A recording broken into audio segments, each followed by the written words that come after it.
Міхась Зарэцкі. Кветка пажоўклая.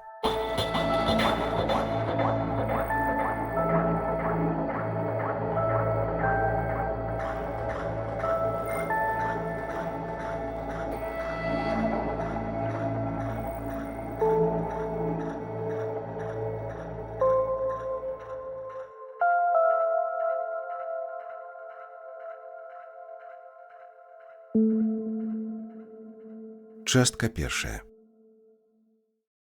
Дзіўны гэты арончык. Гэта ж ён так назваў яе. Кветка пажоўклая. Калі ж Булановіч хацеў распытаць, што пра гэту жанчыну, арончык махнуў нецярпліва. Кинь ты, не варта аб гэтым. І не сказаў нічагутка. А Булановіча яна зацікавіла. Яна перш-наперш прыгожая жанчына, з павабнай, трошку сумнай і ціхай усмешкай, невысокага росту, стан досыць зграбны, з мяккай акругласцю форм. На твары троху цьмяная бледнасць і зморшчыкі навокал вачэй, такія маленькія, празрыстыя. Як усміхаецца, дык зморшчыкі збіраюцца праменьчыкамі, ахінаюць вочы ціхай, ласкавай прыветнасцю. Тады ў вачах знікае тая дзіўная палахлівая маркота, якая часам халадзіць іх, робіць пустымі, далёкімі. Тады ў іх зеленаватыя агеньчыкі, вясёлыя, гарэзныя, і зірнуць тады ў іх, дык не стрываеш, каб не усміхнуцца самому. Бо зеленаватыя агеньчыкі, яны пранікаюць дужа глыбока, соладка казытаюць сэрца і поўняць яго нейкім гуллівым уздымам. Булановіч даўно чуў пра яе, але пазнаёміўся толькі нядаўна. Так было. Хадзілі разам з арончыкам дзіцячыя дамы аглядаць. Зайшліся аж на саменькі край горада, туды, дзе раскошнымі купамі сады разгарнуліся, дзе пачынаюцца дачы. Дом нумар 30 на Чэрвенскай вуліцы. Жоўценькі, свежы. Зяе вясёлымі вокнамі, задорна усміхаецца зграбнымі высокімі ганкамі. Як увайшлі яны ў дом, плоймай абсыпалі дзеці, зазвінелі ў вушу звонкім смехам, вясёлым, бязрупатным. Сярод іх выхавальніцы плаваюць зважна, напускаюць на твары салодкую усмешку. Яе не было. Булановіч адразу заўважыў. Спыталіся, дзе загадчыца дому? Дзеці хорам бязладным. У садзе, цёця Марына ў садзе, мы паклічам, зараз, і пабеглі на выперадкі. Праз хвіліну яна прыйшла. У простай сукенцы, у фартуху. Відаць, нешта ў садзе рабіла. З арончыкам па-сяброўску спаткалася. А, арончык, якім ветрам цябе прынясло? Руку паціснула моцна, парыўчата. З Булановічам тож прывіталася. Зірнула з цікавасцю, сказала выразна. Гарнова. І затрымала погляд на ім. Але на момант адзін. Зараз жа звярнулася да арончыка. Ну, чаго прыйшлі? Рэвізію наводзіць? Вядома, бо да вас, мусіць, ад самага стварэння свету ніхто не прыходзіў. О не, якраз памыліўся. Такога дабра, як вы, заўсёды хапае. Надакучыла нават. Булановіч усміхнуўся. А вы б гэткіх гасцей мятлой выганялі. Эканоміка не дазваляе. На мётлы нам мала грошай даюць. Ну, але што ўжо з вамі рабіць? Хадзем, глядзеце нашае царства. Як аглядалі дом, Булановіч увесь час сачыў за Гарновай. Думаў сабе, няўжо гэта тая, пра якую калісь гаварылі так многа, якую ведаў блізка ўвесь горад? І дзівіўся. Здаецца, нічога асаблівага. Прыемная жанчына, прыгожая, вабная. Столькі жаноцтва ў ёй, столькі ласкі, да дзяцей асабліва. І гэта тая, перад імем якой часам дрыжэлі нашыя ворагі, Гэта яна? Як агледзелі ўсё, зайшліся ў пакойчык, што лічыўся канцылярыяй дома. Там сядзелі, гутарылі. У часе гаворкі Булановіч спытаўся: «Скажыце, калі ласка, ці здавальняе вас гэтая справа?» І ўбачыў тады, як вочы ў Гарновай працяліся холадам, пустатой, як засвяцілася ў іх нешта такое, што падобна было да спалоху або да нейкай палкай, балючай журбы. Загаварыла новым, ціхім і працяжлівым голасам: «Ці здавальняе, пытаецеся? Як вам сказаць? Усяк бывае. Бывае так, што і зусім здавальняе». Яна змоўкла, задумалася. Булановічу прыкра стала. Каяўся, што аб гэтым пачаў. А Арончык бесцырымонна ляпнуў яе па плячы. «Ну, ты ўжо і насупілася. Яшчэ раскіселішся часам». Арончык, відаць, добра ведае Гарнову. Ды не дзіва. Булановіч тут новы зусім чалавек, а Арончык тут самага свайго нараджэння. І вядома яму ўсё чыста, што было ці што ёсць тут у горадзе. Гарнова, аднак, не звярнула ўвагі на Арончыкаў жарт. Праўда, усміхнулася, але усмешка была ўжо не тая. Булановічу было не па сабе. Адчуваў сябе нібы вінаватым у тым, што настрой у яе сапсаваўся. Трэба было нешта сказаць, працягнуць гутарку, і ён пачаў гаварыць аб карыснасці працы па выхаванні дзяцей, аб новых кірунках у гэтай працы. Выйшла яшчэ горш, бо ў голасе яго неяк міжвольна праточвалася асцярожнае спачуванне, быццам хацеў угаварыць, улашчыць. Ад гэтага ў вачах у Гарновай засвяцілася дасада і злосць. Слухала, а потым адрэзала раптам: «Кіньце навукі чытаць, сама ўсё ведаю добра». Яшчэ часінку сядзелі, потым Арончык узняўся: «Ну, паехалі, бывай». Як развітваліся, Булановіч стрэўся поглядам з Гарновай. Убачыў у вачах яе смутак і разам нейкае замяшанне. Нібы стыдалася яна за свой дзівачны настрой. Як ішлі назад, Булановіч думаў пра Гарнову. Тачыла думкі вострая назойлівая цікавасць. Спытаўся ў Арончыка: «Што яна за жанчына?» Вось тады і назваў Арончык яе: «Кветка пажоўклая». А чаму? Адкуль узяў гэта ён? Не разумеў Булановіч. А Арончык больш не хацеў гаварыць, сказаў толькі: «Кінь ты, не варта аб гэтым».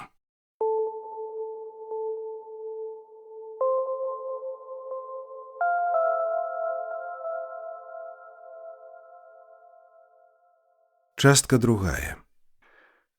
З таго часу у Булановіча з думак не сходзіла Гарнова.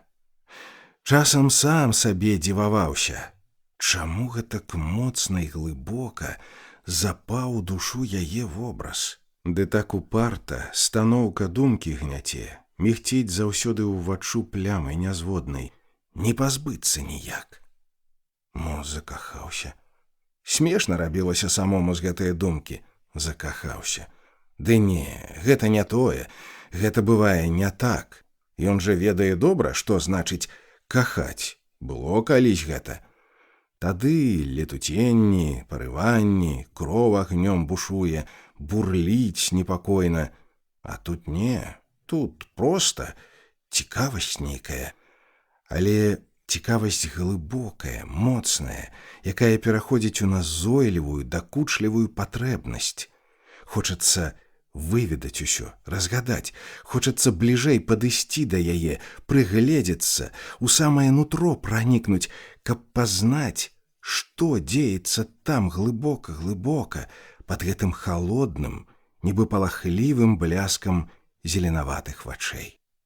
Булановіч яшчэ раз хацеў распытаць у Арончыка. Злавіў яго неяк на дарозе і затрымаў. Арончык, як заўсёды, спяшаўся, бег некуды на нараду ці пасяджэнне. Спыніўся, як Булановіч яго затрымаў, сказаў, дасадліва зморшчыўшы лоб: «Ну што табе? Справа якая? Некалі мне». Булановіч не знаў, як пачаць.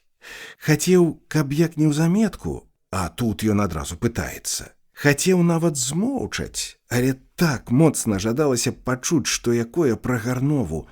Пачаў проста: «Ведаеш, Арончык, мяне дужа зацікавіла тая загадчыца дому. Ну, гэта, Гарнова. Скажы, што ты ведаеш пра яе?» Арончык яшчэ больш зморшчыў лоб. «Ды кінь ты, Булановіч, што гэта табе закарцела? Ці не ўлюбіўся ты часам на старасці?» «Ды не, проста цікава. Скажы, дзе яна працавала раней?» «Ну, слухай, працавала ў надзвычайнай камісіі, займала важную пасаду. Добра працавала. Была вядома ўсім тутэйшым контрам, як спрытная чэкістка з пільным вокам і сталёвай цвёрдасцю. Ну а потым нешта змянілася, страціла свой запал, энергію. Цяпер сам ведаеш, закапалася ў дзіцячым доме, гатуе нам моладзь на змену. Ну, годзе? Бывай, бо мне да душы няма часу». І пабег. Пакінуў у Булановіча яшчэ большае нездавальненне. Аж раззлаваўся ён на Арончыка. Чорт нейкі, бегае, нікае, ніколі сталага месца не мае. Нават пагутарыць часу няма. А думкі, як і раней, гняло цяжкое, дакучлівае пытанне, і ўваччу лунаў бледны твар з загадкава халоднымі, поўнымі смутку вачмі. Праз колькі дзён была агульнагарадская партыйная сходка. Булановіч прыйшоў у тэатр яшчэ тады, як жоўтыя рады крэслаў бяздушна блішчэлі сухой пустатой, і толькі дзе-нідзе самотна чарнелі невялічкія купкі людзей, парушалі гулкую цішыню бубнявай гаворкай. Булановіч сеў адзаду на самым праходзе. Сачыў пільна за дзвярмі, якія што далей, то часцей і часцей расчыняліся, прапускаючы новых людзей. Чакаў яе, Гарнову. З дасадай адводзіў вочы ад незнаёмых людзей, зноў і зноў упінаў іх у дзверы.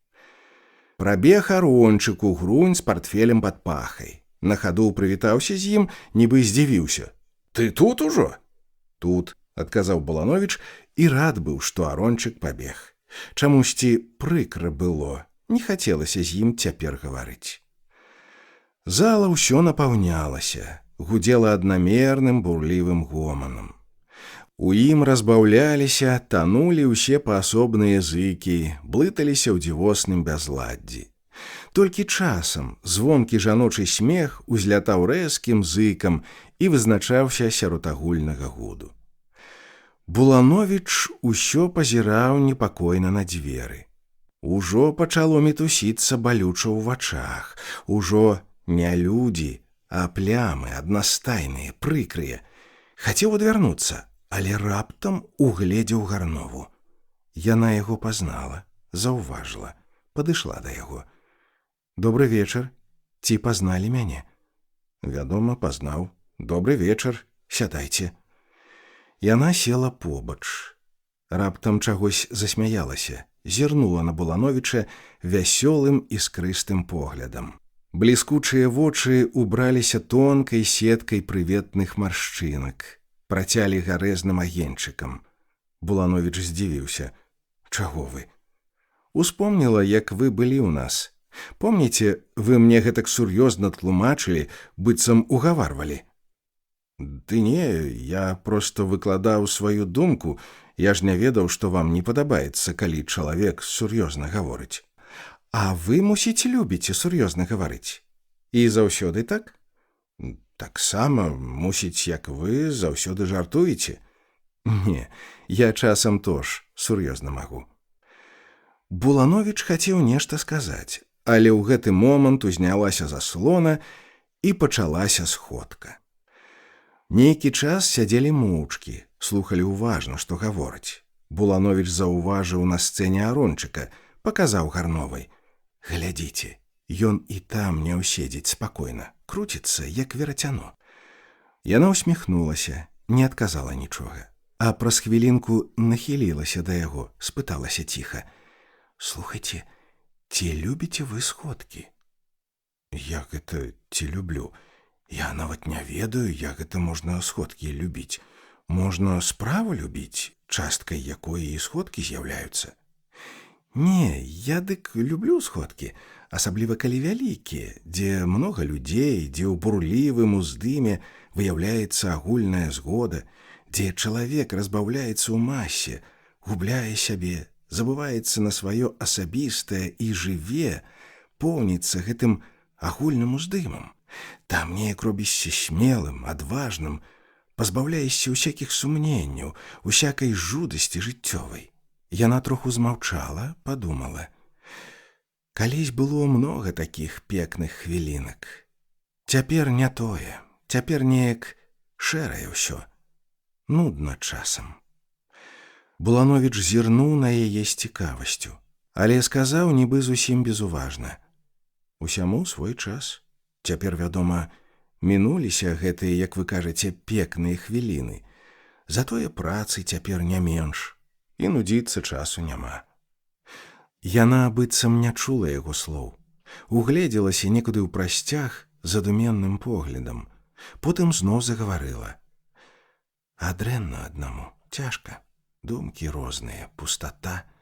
Моцы няма, бо моц толькі ў грамадзе. Калі так зліешся з усімі, калі гарыш захапленнем магутным. Эх, было калісь». Яна нават уздыхнула і ўсё глядзела некуды ў пустату, а на твары смутак глыбокі свяціўся, адбіваўся ў вачах ціхім зеленаватым бяздоннем. Булановіч глядзеў на яе і чуў, як аднекуль з глыбі усплывае ў яго некае няяснае, непакойнае пачуццё, некая зыбучая хваля салодкага суму, быццам перадаваўся яму настрой гарновай, быццам той смутак, што халодным бяздоннем спавіў яе вочы, быццам ён і яго захапляў, блізіў да яе, навяваў глыбокую сімпатыю да гэтай жанчыны.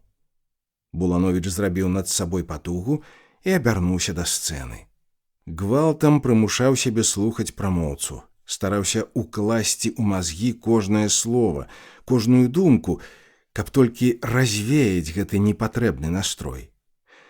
І выходзіла так. Словы запаміналіся, сказы укладаліся цалкам у галаву, біліся там, гудзелі гудам траскучым. А недзе ў глыбі, ціхенька, але ўпарта, вілася асобная думка, дакучлівая, настойная, свідравала нутро цурочкам ціхага суму. Як злавіў сябе Булановіч на думцы на гэтай, узлаваўся і на сябе, і на Гарнову. Рашыў: калі так, дык пайду. І хоць нешта цягнула астацца, нешта прыкоўвала да месца, перамог сябе, узняўся. Ну, я пайду, у мяне ёсць надта пільная справа. Бывайце. Стараўся не глядзець ёй у твар, не бачыць яе смутных вачэй. Яна затрымала яго руку, сказала шчырым, прыяцельскім голасам: «Слухайце, заходзьцеся вы калі-небудзь да нас. У нас да душы няма ніводнага чалавека, з якім можна б было пагаварыць». Ён усміхнуўся: «Дзякую за камплімент. Не, сапраўды, калі будзе час вольны, прыходзьце». І калі ўжо завярнуўся ісці, дадала: «Буду чакаць». «Добра, можа, калі і прыйду». І выйшаў. Па вуліцы пасігаў шпарка, размашыста, бубнеў сабе пад нос: «О, іш ты, як яно! Так часам і сапраўды ў гісторыю ўлезеш. Так і вабіць, так і зацягвае, быццам якое бяздонне таемнае. Не, брат, пачакай, не паддамся. Не хлопчык маленькі. О, толькі сход прапусціў нізавошта». Гэта так ён казаў, запэўніваў сам сябе ў гэтым, хацеў, каб так думаць. Але думкам хіба загадаеш, хіба прымусіш сваё ўяўленне не маляваць таго смутнага твару, тых вачэй выразлівых, ахінутых зеленаватай пялёнкай таемнага суму.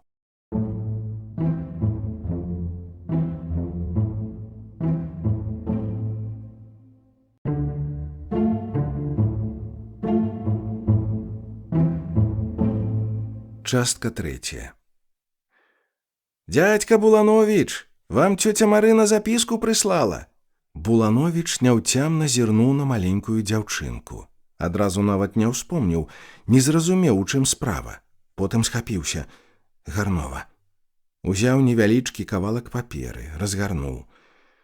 «Таварыш Буланович, прашу вас прыйсці сёння ўвечары да мяне. Маю сказаць нешта важнае. Гарнова». Нешта мае сказаць, просіць прыйсці. Што за штука? І ён пачаў рабіць розныя здагадкі. Углыбіўся ў думкі і на дзяўчынку забыўся. Тая пра сябе напамянула. Цётя Марына прасіла, каб адказ далі. Адказ? Які ж адказ?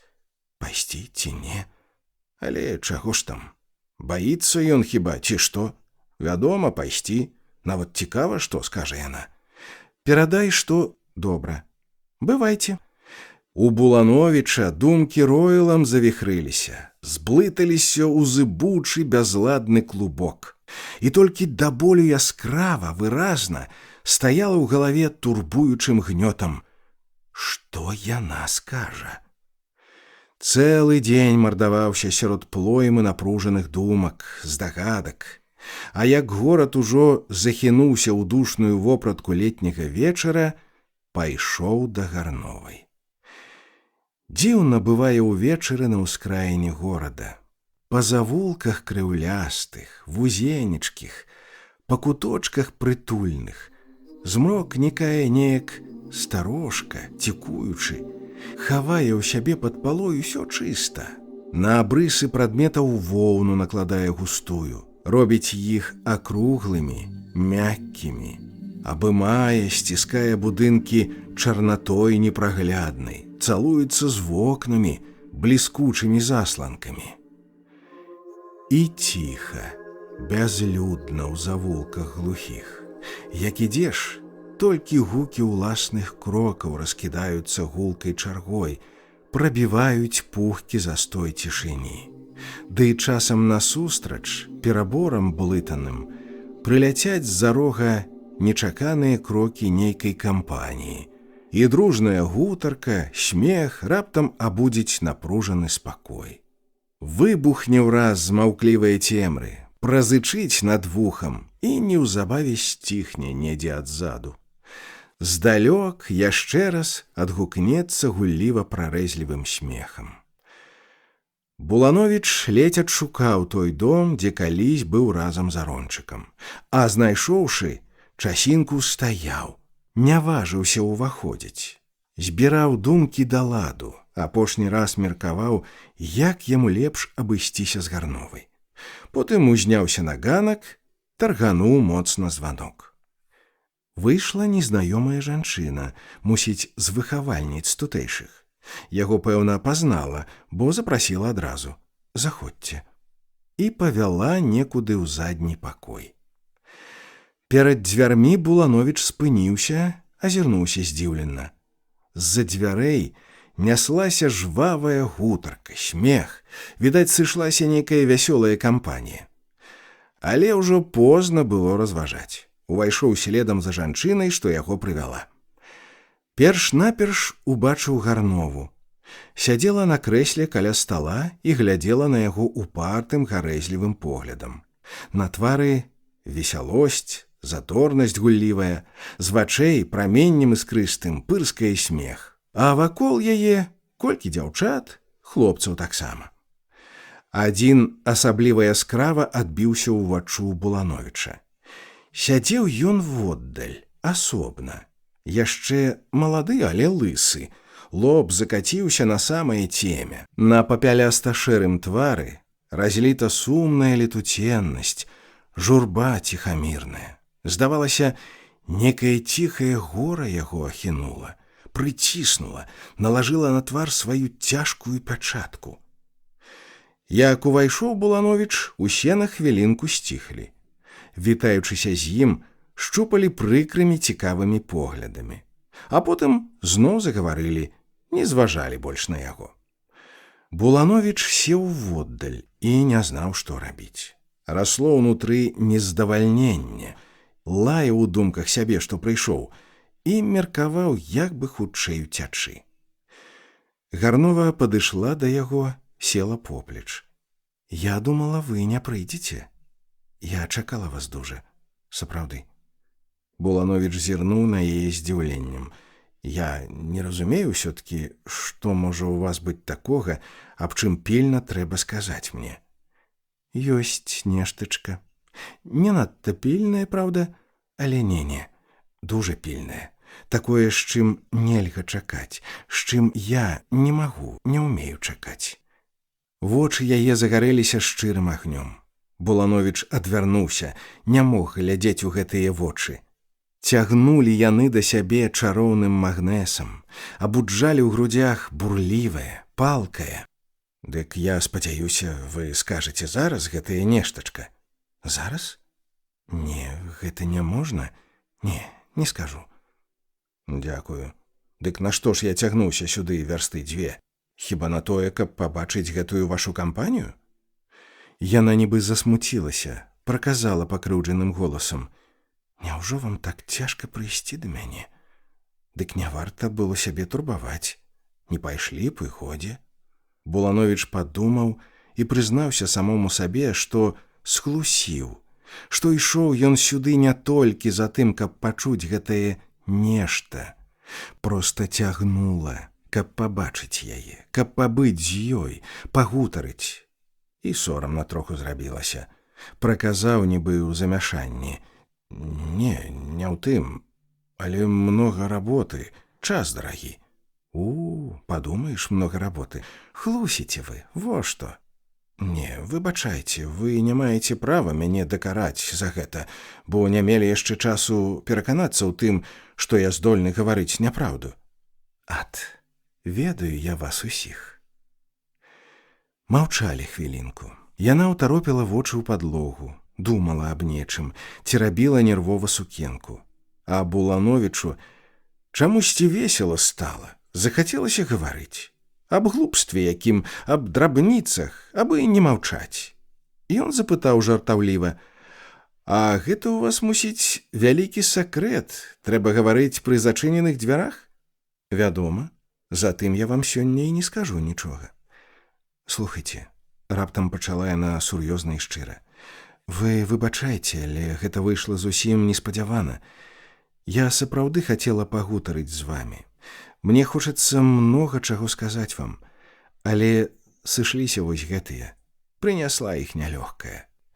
Во што, дайце мне абяцанне, шчырае, сяброўскае, што вы прыйдзеце да мяне калі-небудзь пасля.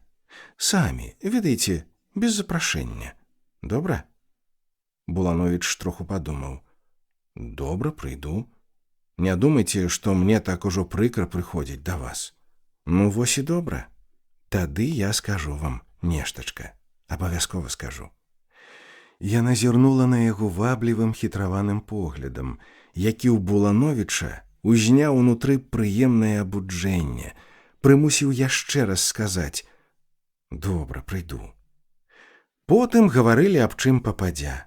Між іншага Булановіч спытаўся: «Хто гэта той лысы з вачмі гэткімі сумнымі?» «А гэта настаўнік адзін абшарскі, кахае мяне». «І не мае ўзаемнасці?» «Вядома, але нішто, не дакучае. Больш моўчкі глядзіць сумнымі вачмі, ды ўздыхае. Я ўжо прывыкла». Булановіч уважна паглядзеў на абшарскага, стрэўся на момант з яго нерухомым поглядам і адвярнуўся міжвольна з пачуццём нейкай грэблівай жаласці. Так адварочваюцца, калі стрэнуцца з ліхаманкава напружаным поглядам хворага. А абшарскі быццам застыгнуў, упяўшы ў іх бок свае адзервянелыя вочы. І ўвесь час, пакуль не пайшоў, Булановіч адчуваў на сабе гэты упарты, ліпучы погляд. Прыкра было. Затым і не сядзеў доўга. Устаў, развітаўся з усімі. Гарнова яшчэ раз шапатнула: «Дык прыходзьце калі. Мо ў нядзелю ўдзень пойдзем гуляць куды-небудзь за горад, далёка-далёка». Абшарскі таксама ўзняўся. «Нам па дарозе, здаецца, пойдзем разам». Булановіч звярнуў увагу на яго голас. Якраз такі, якога ён і чакаў. Ціхі, марудны, працяты нейкай цяжарнай зморай. Адказаў: «Калі ласка, весялей будзе ісці». Пайшлі. Ладны час абодва маўчалі. Потым пачаў гаварыць Абшарскі. «Скажыце, калі ласка, вы даўно знаёмы з Гарновай?» «Не, усяго толькі з тыдзень ці два». «Толькі?» — быццам здзівіўся ён. Троху змаўчаў. «Ну, як яна упадабалася вам?» Булановіч не чакаў гэтага запытання, не знаў, што адказаць. «Выбачайце, але я не разумею, як, з якога боку ці упадабалася?» «Наогул, з усіх бакоў, як жанчына, як чалавек, ну, як працаўніца». «Так сабе». Булановіч наўмысля адказаў так безуважна. Чакаў, што будзе далей. «Не, мусіць, вы мала яе знаеце. Яна надта добрая жанчына, такая хорошая, ласкавая, ветлая. Я скажу вам ад шчырага сэрца, што такую жанчыну трудна знайсці. Колькі ў ёй жыцця, колькі прыгожых, чароўных рухаў душы. Яна быццам саткана ўся з дзівосных перажыванняў, з квяцістых мар, з хараства незвычайнага». І пайшоў, пацягнуў сваім ціхім, аднатонна пявучым голасам. Здаецца, не зважаў ён ні на Булановіча, ні на ўсё, што навокал яго. Углыбіўся ў сябе, сам сабе гаварыў. А Булановіч думаў: «Ткі не на жартачкі ён закахаўся ў яе. Бедны паэт, ці ведае ён, што трухляцінай нясе ад яго паэтычных дыфірамбаў, што сам ён выдае нейкім трухлявым паследкам даўно прамінулых гадоў». А Абшарскі ўсё гаварыў, усё выслаўляў сваю каханую. Урэшце ўжо надакучыла Булановічу. Расла дасада, злосць на яго, быццам не мае аб чым гаварыць больш, як толькі аб ёй. І дужа рад быў Булановіч, калі ўрэшце яго падарожнік спыніўся і сказаў: «Ну, я налева, а я направа». Развіталіся. Абшарскі знік у цемры неяк ціха, нячутна, быццам і не было яго тут, быццам не ішоў з ім Булановіч, а толькі думаў пра яго. Булановіч пайшоў сваёй дарогай. Думаў, ідучы: «Дзіўны чалавек, не ад міра сего». І наогул было ўражанне ў Булановіча, што акунуўся ён у нейкі асобны, дзіўны свет, у якім ён чужы, і яму ўсе чужыя. А Гарнова здавалася восеньскай кветкай, якая жоўкне сярод сухога былля і яшчэ песціць погляд сваім астатнім сумным хараством.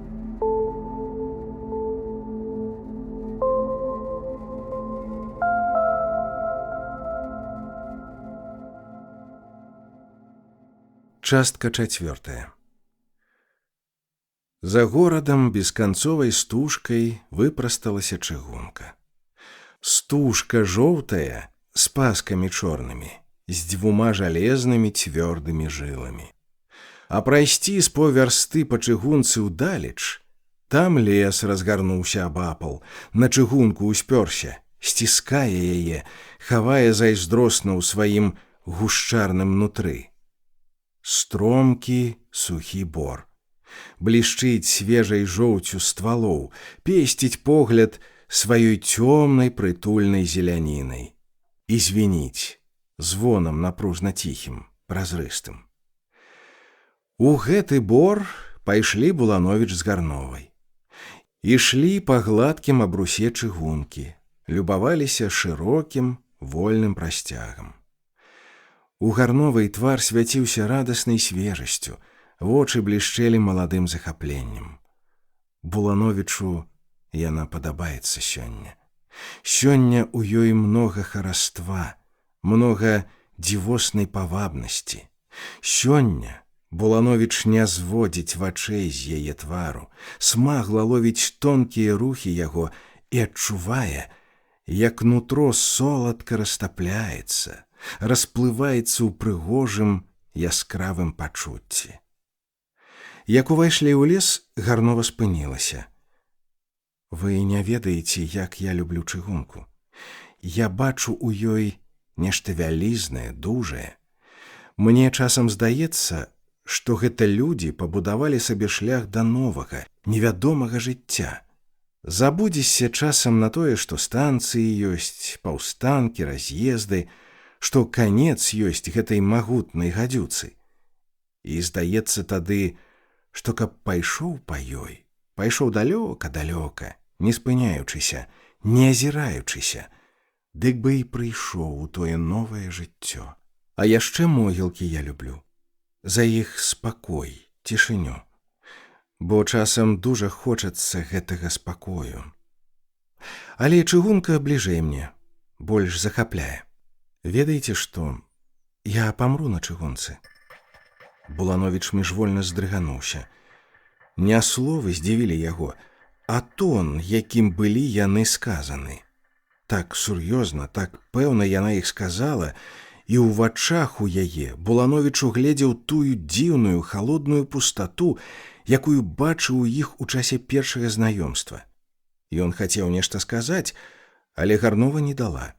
Раптам ажывілася, пацягнула яго па адхону. Пойдзем у лес, у самы лес. Далёка, глыбока, туды, дзе няма ні кагутка, дзе толькі сасонкі адны. Ну, хутчэй, хутчэй. І яны блізка, што ў грунь, пасігалі па лесе.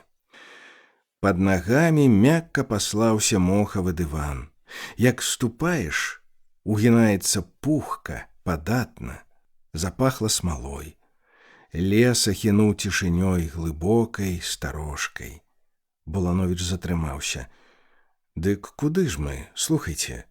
Пойдзем, пойдзем, далей. Ішлі яшчэ. Зайшлі ў самыя нетры. Урэшце выйшлі на невялічкі прагалак. Там Гарнова спынілася, зморана апусцілася на мохам засланы дол. Сядайце. Булановіч паслухаўся. Я вам зараз скажу тое, што абяцала. Толькі бліжэй вы. Ну, бо гэта сакрэт. І прашаптала на вуха. Я пакахала вас. Чуеце, ну? І выйшла так, што Булановіч зусім не здзівіўся, хоць і не чакаў гэтага, не думаў пра гэта. Ён узяў абедзвюма рукамі яе галаву, упіўся поглядам у бліскучыя вочы, сказаў, выгаварваючы паасобку кожнае слова. Ты мяне любіш? А я цябе. Яна весела засмяялася. Ну, вядома. Яшчэ раз абдала гарачым поглядам і потым схавала свой твар у яго на грудях. Шаптала. Ты дрэнны, ты не думай, што ты добры. Не, цябе не варта любіць, бо ты мучыў мяне, не прыходзіў ка мне, нават як клікала я. Ён узняў яе галаву, зазірнуў ласкава ў зеленаватыя вочы. Няпраўда, я прыходзіў і сёння прыйшоў. Так, праз цэлы тыдзень. Не добры. Ён не даў ёй больш гаварыць. Пацалункам вусны закрыў. Абняў яе горача, смела. Яна раптам страпянулася, вырвалася. Не, пойдзем. Я не хочу, каб было так. Не трэба. Лепш любіць, адчуваць заўсёды гэтае нявычарпанае, бурлівае пачуццё нездавальнення. Ён хацеў затрымаць яе, але ўбачыў у іскрыстых вачах ціхую просьбу, смутны дакор. Пайшлі тады. Ішлі моўчкі. Булановіч быў пад уплывам таго, што толькі што адбылося. Правяраў сябе, сваё пачуццё і бачыў, што не схлусіў ён там. Грудзі поўніла шчырая ласка, пяшчота. Гарнова была яму дарагая і блізкая. Як выйшлі на палатно чыгункі, Гарнова зазірнула гарэзліва ў твар яму, засмяялася. «Ну, чаго ты стаў гэткі маўклівы? Мо не здаволен? Дык бяры свае словы назад». Ён тож усміхнуўся. «Не варта. Лепш няхай будзе так, як было». Яна з пяшчотай прытулілася да яго, зірнула вачмі поўнымі шчырай удзячнасці.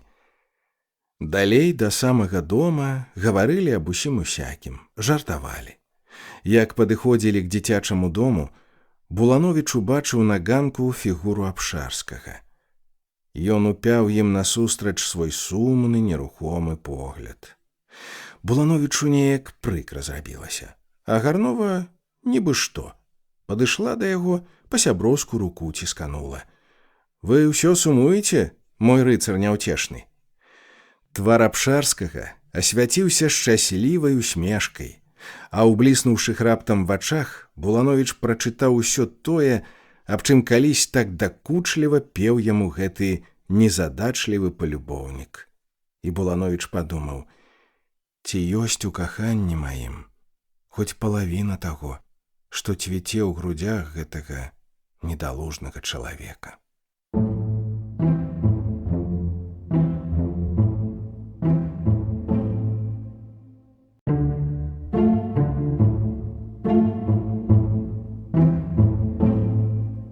Частка 5.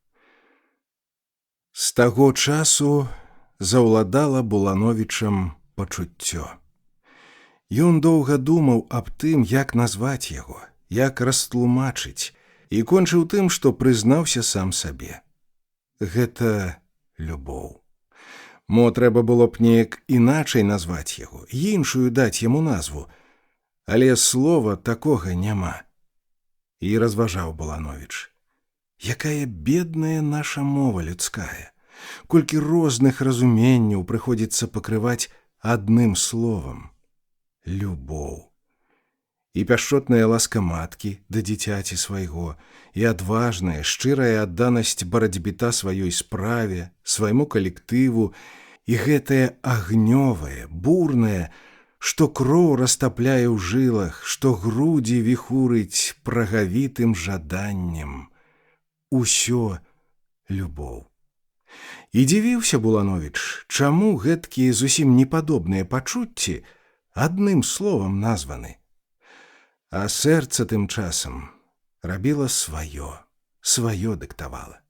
Яно поўніла нутро чароўным захапленнем, думкі, настрой, усё чыста пакрывала адбіткам непазбыўнае смагі. І цягнула туды, да яе, да тых прыветных іскрыстых вачэй, у якіх гэтак дзіўна сплятаецца смутак з гуллівым агнём весялосці, у якіх часам адкрываецца такое прыгожае, чароўнае бяздонне. І цяжка цяпер Булановічу стрымацца, каб не пайсці туды, на край горада, дзе жоўценькі домік ветла усміхаецца высокімі ганкамі, вабіць ружовай прытульнасцю. Там, у маленькім пакойчыку, так шпарка, так радасна праходзяць хвіліны, так прыемна засцілаюць галаву салодкім ап'яненнем. І часта ходзіць Булановіч туды, у гэты жоўценькі домік, аддае яму усе свае вольныя гадзіны. А калі часам не ўдасца схадзіць, калі некалькі дзён не бачыць яе, тады нутро раз'ядае нуда, і сэрца маркотаю садніць. Было нешта так. Не бачыўся цэлых 3 дні. На 4-й моцы не стала. Пайшоў, хоць і работа была. Пайшоў ужо ўвечары, як горад замігціўся агнямі, як гарадскі тлум ахінуўся прыглушанай таемнасцю. Гарнова ў двары была. Яна ўбачыла Булановіча, кінулася да яго з бурнай радасцю. «Як добра, што ты прыйшоў! Як я рада! Ведаеш, Гэтыя дні што толькі са мною рабілася. Я думала, ўжо канец, не стрываю. Гэткая пустата, гэткі адчай знялюбіла ўсё чыста. Усё назаляе, цяжарыць. Яе голас звінеў невыводнай журбой, глыбока пранікаў Булановічу ў сэрца. Ён з ласкай абняў яе, прытуліў да сябе, глядзеў з каханнем у твар. Дарма ты так, любая, не трэба гэтага. Трэба перамагаць сябе, трэба пазбыцца гэтага разлому душэўнага. І чаму ты так мардуешся? Хіба цябе не можа жыццё захапіць? Хіба не бачыш ты, колькі ў ім новага бурлівага зместу, колькі творчай радаснай сумятні? Гэта ж смех проста, адчай, пустата, сорам на табе, во што. А яна маўчала, ціхая, смутная. Мо зусім і не чула таго, што ён ёй казаў, бо ў вачах свая асобная думка свяцілася, захаваная, таемная. Ён тож перастаў гаварыць, моўчкі лашчыў яе, поўны глыбокай пяшчоты. Яму чамусьці здавалася, што далёка яна, незразумелая, цёмная, загадка неразгадная. І такая, яна яшчэ больш яму дарагая, далёкая і разам блізкая, родная. Толькі крыўдна, што не паказвае яна душы свае, што нібы хавае ад яго беражліва нутро сваё, тыя думкі балючыя, страшныя, што наганяюць адчай, пустату, што труціць жыццё ёй нязводнай атрутай. І ён ёй сказаў: «Слухай, чаму ты такая няшчырая? Чаму ты не ўсё мне гаворыш?» Яна зірнула на яго, не разумеючы. «Як? Што не гавару? Я нічога ад цябе не хаваю. Я нікому больш не выказваю свайго настрою, сваіх турботных думак. Толькі табе ўсё адкрываю, бо ты такі дужы, цвёрды і добры ты. Ты не смяешся над маёй слабасцю, ты заўсёды хочаш зразумець, уцешыць. Я за гэта люблю цябе, за гэта ты мне дарагі». Яна памаўчала троху, потым зноў пачала. «Ведаеш, любы, мне часам сорамна бывае. Я не магу сабе дараваць таго, што сышлася з табою. Я эгаістка вялікая. Мо дзеля таго, каб дастаць сабе нейкую уцеху, падтрыманне, я прынясу табе непрыемнасць, няшчасце. Я часам злую на сябе за тое, што пакахала цябе, і з твайго боку выклікала каханне». Ён спыніў яе. «Чаму ты гаворыш так? Быццам табе ўжо ўсё згінула, пагасла ў жыцці. Глупства гэта. Проста часовы настрой. Мінецца ён, развеецца, і ўсё будзе добра. І зноў сонейка зайграе ў гэтых любых вочках». Яна сумна усміхнулася. «Ды не, нашто падманваць сябе? Не будзе так. Я ўжо асуджана, я ўжо падышла да канца, да мяжы. Я многа жыла, поўным бурлівым жыццём. Я растраціла моц сваю, той невялічкі запас, што быў у мяне. А цяпер няма чым жыць». Булановіч не разумеў нічагутка. То яму здавалася, што словы гэты адны, пустыя, сентыментальныя, і тады прыкра было, нездаволенне раджалася, гасла добрае пачуццё. А часам праўдай жывой выдавала ўсё гэта, палохала страшэннай жудасцю, паліла вострую, непакойную трывогу. І тады бушавала ў грудзях пачуццё дзіўнай пяшчоты. Хацелася не адыходзіць ад яе, быць ёй кожную хвілінку, няўпыўна глядзець на яе, любавацца. Здавалася, што калі пойдзе ён ад яе, дык навек яе страціць. І згасне тады тое ружовае, светлае, што цяпер дрыгаціць гэткай чароўнай краскай у сэрцы. Ужо позна было, а Булановіч яшчэ сядзеў у гарновай. Не мог пайсці, не мог кінуць яе, сіл не ставала. А яна таксама, калі збіраўся ісці, калі гаварыў пра гэта, сціскала яго сударгава, тулілася да яго палахліва. Не ідзі, пачакай яшчэ, не кідай адну. Страшна мне, цяжка адной. У пакойчыку прытульным цурочкам цякла цішыня. Навявала чароўную згоду. Здаецца, век бы сядзеў вось так удваіх і адчуваў, як сэрца з сэрцам вядзе бясслоўную ціхую гутарку. Раптам Гарнова ўзнялася. Пачакай, Лесь, я пакажу табе нешта. У шуфлядзе сярод пруду розных паперак знайшла яна маленькую пісульку і дала яму. Ён прачытаў: «З гэтага часу будзь ты праклята, няхай табе жыццё будзе горкаю долей. Бацькава пракляцце спасцігне цябе на тваім ганебным шляху». Булановіч зірнуў на яе дапытлівым поглядам. Яна, мусіць, зразумела яго нявыказанае запытанне і адказала: «Гэта так, маленькая ілюстрацыя да жыцця да майго. Цікавая рэч, сапраўды? Такіх дакументаў я маю даволі». Булановіч гарэў упартым жаданнем узнаць усё чыста, узнаць пра ўсе драбніцы яе жыцця.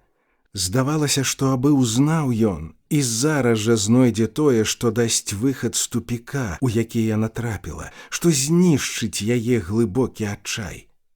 Мо тады ўсё гэта здасца нікчэмным і смешным. Мо разляціцца, як дым, гэты дзіўна сплецены, незразумелы клубок яе смутку. Булановіч узяў яе за руку, ахінуў поглядам, поўным шчырай глыбокай пяшчоты. «Марына, родная, раскажы мне ўсё чыста пра жыццё пра сваё. Мне ўсё здаецца, што хаваешся ты, што не хочаш выказаць мне свае патаемныя думкі. Ведаеш, мне дужа крыўдна, і цяжка робіцца, калі аб гэтым падумаю». Яна усміхнулася ласкавай добрай усмешкай. «Ды не, Лесь, я не хачу хавацца і не хаваюся. Я табе ўсё гавару, аб чым думаю. А расказваць пра жыццё доўга гэта і не патрэбна. Але вось што. Я раскажу табе. Раскажу тое, што дасць табе магчымасць многа чаго зразумець. Слухай. Перш-наперш, гэта табе, пэўна, вядома, я дачка памешчыка з Віленшчыны. Ты не ведаў гэтага? Так. Самага сапраўднага пана з тысячамі дзесяцін зямлі. Рэвалюцыянеркай я рана зрабілася, як толькі навучылася глядзець на жыццё крытычна, разбірацца ў ім. Ну, вядома, эсэркай спачатку была, а жыла ў бацькі, і часам карыстала яго асаблівую любасць да мяне на нашую справу. Бацька і не знаў, што тыя гасцінцы, якія дае дачцы, ідуць на змаганні з такімі, як ён. Ну, як там было, нецікава. Галоўнае пачынаецца ўжо пасля кастрычніка. Я ўцякла з дому з адным чырвонаармейскім атрадам у той час, як савецкае войска адступала з нашай мясціны. Уцячы мяне прымусіла многа прычын. Былі і асабовыя чыста. Каханне было. Але гэта глупства. Вось з гэтага часу і пачалося маё жыццё. Я да вас далучылася, увабрала ў сябе тыя парыванні, той запал, што гарэў тады ў сэрцах паўстаўшых работнікаў. Я тады пачула тую магутную волю калектыву, аб якой я калісь табе гаварыла. Я злілася з ёй, у ёй растапілася, працялася наскрозь агульнай сталёвай думкай, агульным бурлівым пачуццём. І як лёгка, добра было тады. Ведаеш, Алесь, я ўвесь час была тады быццам у нейкім чароўным хмелі. Я не прыкмячала, як ляцеў звар'яцелы час. І як добра тады працавалася. Ніколі не чуваць было зморы. А працаваць многа даводзілася. Дзе, на якой справе я працавала, ты ведаеш.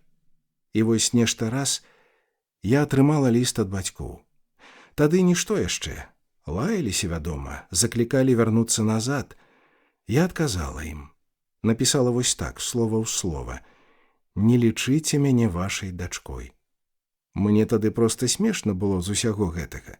Міжупартыя працы гэта была нібы забава маленькая. А яшчэ троху пасля здарылася тое страшнае, што, мусіць, навекі адбілася на маім нутры. Да мяне прыйшоў брат. Ён працаваў у адной патаемнай контррэвалюцыйнай арганізацыі і ў той час быў прыціснуты да сцяны. Яшчэ колькі дзён, і ён павінен быў трапіць у нашыя рукі. Ён прыйшоў да мяне шукаць абароны. Ён спадзяваўся, што я, як сястра, выратую яго. Ах, як прасіў ён мяне, каб я пасобіла яму ўцячы за мяжу, як ён кляўся, прысягаў, што не будзе больш весці сваю контррэвалюцыйную працу. Бедны, ён так спалохаўся небяспекі, што думаў толькі аб тым, каб выратаваць сабе жыццё.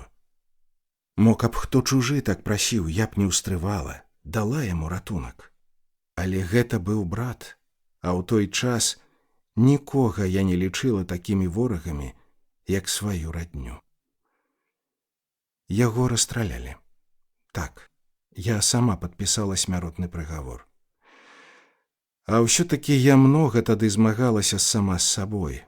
Шавялілася троху кроўнае пачуццё.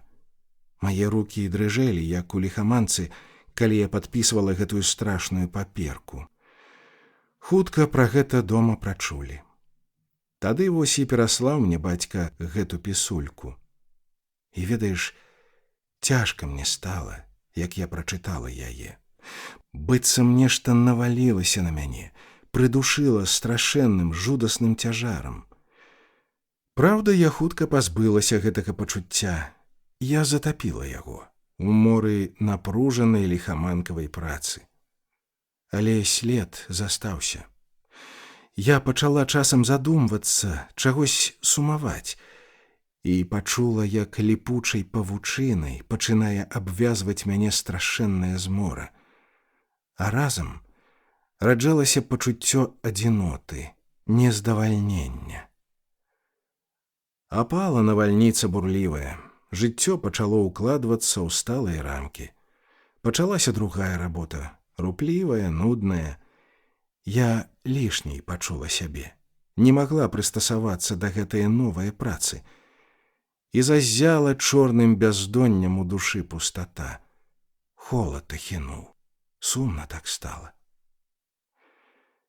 Гарнова змоўкла, задумалася. Была такая ціхая, смутная. Потым схапянулася, раптам прыціснулася сударгава да Булановіча, задрыжэла ўся. Алесь, любы мой, я табе ўсё чыста скажу аб сабе. Мне ўночы часам дужа страшна бывае. Нейкі смяртэльны спалох надыходзіць. Крычаць тады хочацца, зваць каго, каб прыйшлі, каб быў хто са мной. Зноў сціхла. Ціша ў пакоі стала старожкай, злавеснай. І раптам гэтую цішу працяў зазыўны прарэзлівы гудок цягніка. Ён быў поўны дзіўнага, смелага задору. У ім бурным воклічам зычэла магутная вешчая воля. Гарнова ўсхапілася. Загаварыла быццам зачараваная, быццам у сне. Во, ён кліча мяне. Ён вабіць мяне сваім настойлівым крыкам. Ён знае, што прыйду да яго, што ў яго буду шукаць ратунку сабе. Алесь, ты не ведаеш, як я люблю чыгунку. Яна будзе магілай маёй. Булановіч маўчаў, апанаваны цэлай бурай розных пачуццяў. Жаль ціснуў сэрца, ахінаў яго агнём балючай пяшчоты, і разам давіла мазгі нешта цяжкое, неразумелае, нешта такое, што поўніла нутро глухім непаразуменнем. А ноч усё цякла, усё пасувалася. У вокнах ужо зашарэла.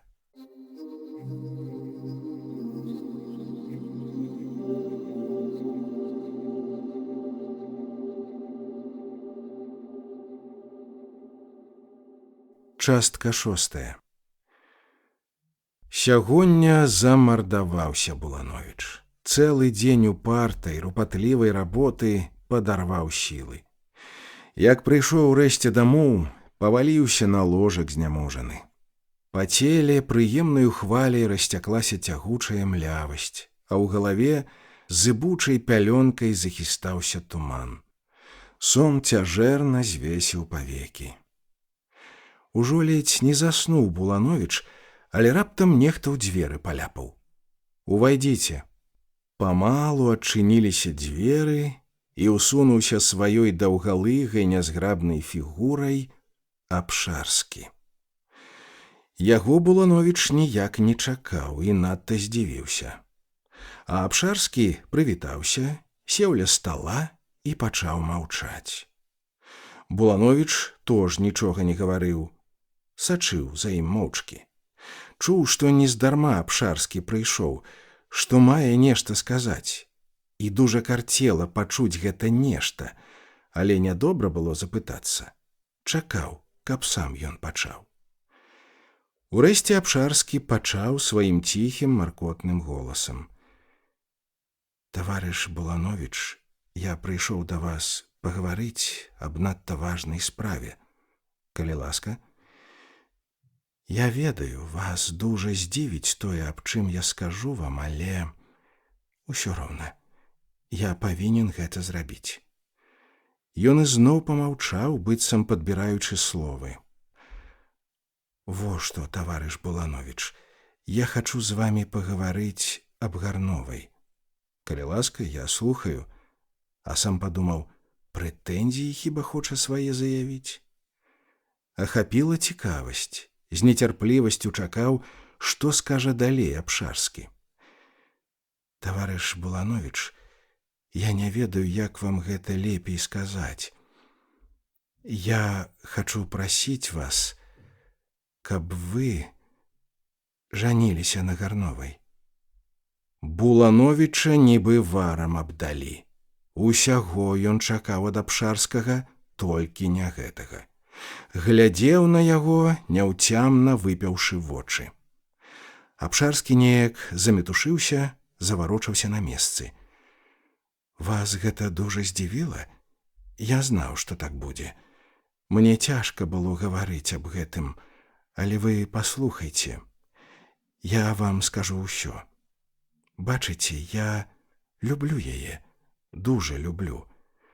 Мо гэта якая асаблівая любоў, не такая, як зазвычай, не ведаю. І я не магу бачыць, калі яна мучыцца, калі пакутуе гэтак.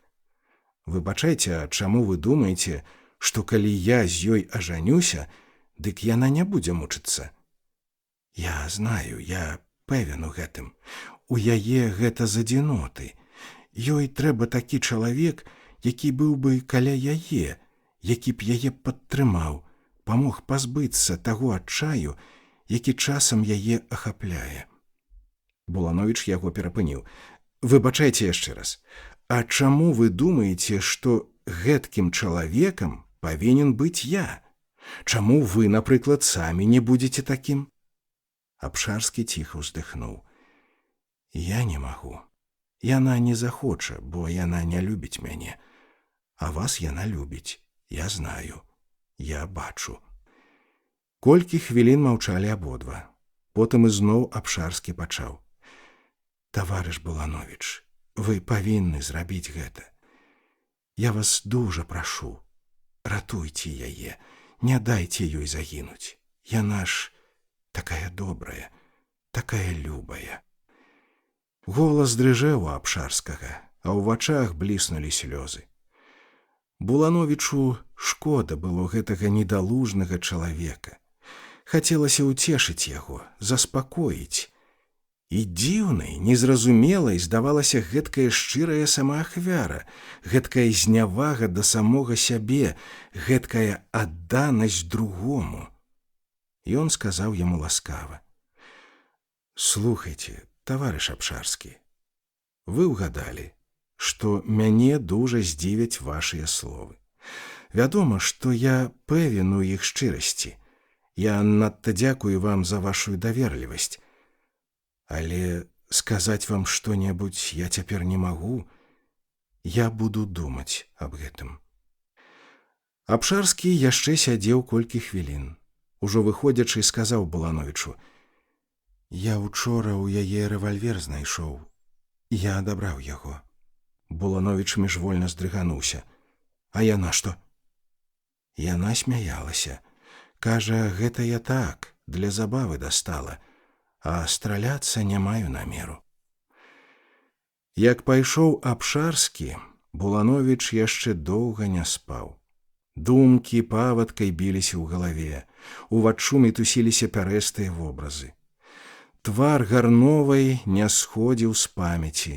Усё лунаў, смутны, прыгожы, будзіў у сэрцы шчырае пачуццё. І ўжо гатова была скласціся пастанова. Ужо гаварыў сам сабе: «Так, я павінен ратаваць яе. Я павінен з ёй жыць, быць заўсёды пры ёй. Я павінен памагчы ёй пазбыцца яе згубнага настрою, вярнуць яе да жыцця». Маляваліся вобразы новага супольнага жыцця. Вобразы пекныя, але поўныя нейкай атрутнай млявасці, таго, што мякчыць чалавека, што падцінае яго волю. І вось гэта палохала. Проці гэтага паўставала нешта ўсярэдзіне, перасцерагала. Нейкі голас шаптаў: «Зацягне, завалачэ ў багну бязволля, сам тады прападзеш».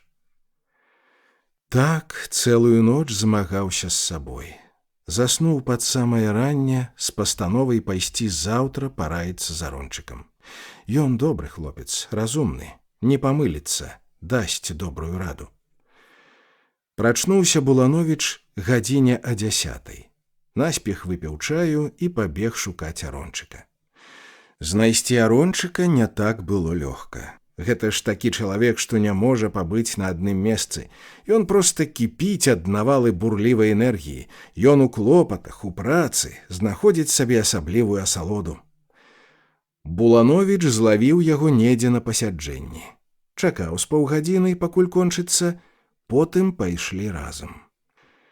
Вуліца млела ў паўдзённай спякоце. Сонца быццам прыхілілася да зямлі, прыціснула горад сваім густым душным ззяннем, усклала на ўсё адбітак санлівай нерухомасці. Было цяжка ў гэтым пякельным вары. Зморана спыняліся ногі, цела ўсё нібы распускалася, сцякала бяссільна ўніз, хацелася сесці, адпачыць. Булановіч з Арончыкам завярнулі ў гарадскі сад. Там абабралі мясціну прытульную, селі на лавачку ў засені. Арончык на гэты раз не спяшаўся, ці мо нейкім дзівам час вольны меў, ці мо яго гарачыня троху прабрала, троху зменшыла невычэрпны запас яго энергіі.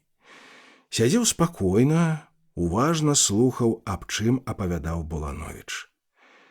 А той расказаў усё па парадку. Прызнаўся Арончыку ў тым, што паміж ім і Гарновай было. Расказаў і пра Абшарскага. Як скончыў расказваць, запытаў Арончыка: «Скажы мне цяпер, шчыра, па-прыяцельску, што я павінен зрабіць? Толькі сур'ёзна скажы, не жартуй, не аднеквайся». Арончык насупіў свае густыя, паўкругам бровы, надуўся, напружыўся. Відаць, моцна, станоўка думаў. А потым бровы высока ўзняў, пакрывіўся паважна і пачаў: «Слухай, што я скажу табе, Булановіч. Зірні ты сам сабе ўнутро, падрахуй свае сілы і дай адказ самому сабе. Ці здолееш ты яе ратаваць? Ці здолееш выцягнуць яе з гэтае процьмы? Калі так, дык жаніся. А калі не, лепш не пачынай, бо часам сам можаш трапіць у багну. Ты ж ведаеш, што гэта за штука, каханне. Гэта ж слабасць.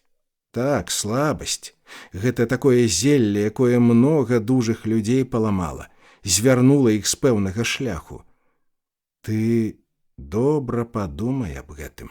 І, памаўчаўшы, дадаў: а ёй бы трэба было памагчы. Яна многа чаго нам зрабіла, і, можа б, яшчэ сякую такую карысць прынесла. Трэба было б памагчы. Булановіч шчыра падзякаваў Арончыку. Больш не пытаўся, нават кінуў гаварыць пра гэта. А як разышліся, пачаў упарта абдумваць справу, пачаў правяраць сам сябе. Ці хопіць сілы? Ці здолею? Не мог адказаць, бо не было яснасці ў думках, бо ў галаве хваляваўся ружовы, душны туман, і больш увагі прыцягвалі апошнія словы Арончыка. Трэба было памагчы. Яны мацней заселі ў мазгах, бо адпавядалі настрою, пачуццю. І хацелася на іх адных грунтавацца, толькі іх мець на ўвазе. Трэба памагчы, вядома, трэба. Ён павінен гэта зрабіць. Ён зробіць гэта. Пастанова крэпла, расла, пераходзіла ў магутнае імкненне. А вобраз Гарновай смела ўставаў уваччу, вабіў, цягнуў да сябе, абураў грудзі нецярплівасцю прагнай, жаданнем як найхутчэй зрабіць тое, што стала ўжо канчатковым, пэўным рашэннем.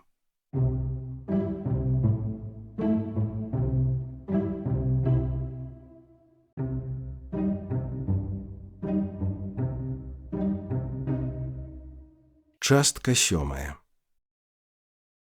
Ціха, паволі асядае на горад цёплы ласкавы вечар.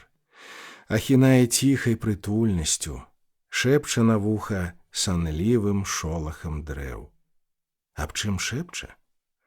Мо аб тым, як добра палаць агнём прамяністым кахання, як добра адчуваць непазбыўную душную смагу, жаданне нязведаных радасцей, палкіх утех. Мо аб тым, як прыемна млець у чароўнай знямозе, у дзівоснай напружанасці устурбованых нерваў. Мо аб тым так соладка шэпча ласкавы вечар. Мо аб тым пяюць ціхую песню таемныя дзіўныя шолахі. Булановіч з Гарновай знайшлі сабе ў садзе цудоўны прытулак. Добра тут, у самым глухім куточку пад ветлай разложыстай яблыняй.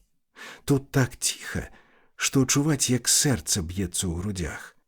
Тут адны яны, абмежаваныя ад усенькага свету, цалкам адданыя свайму пачуццю.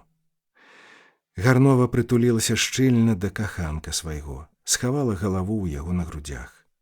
Сядзіць нерухліва, быццам прыслухваецца да ўцехі, да шчасця свайго, быццам баіцца, каб лішнім рухам, лішнім словам не спудзіць гэтага чароўнага, салодкага настрою.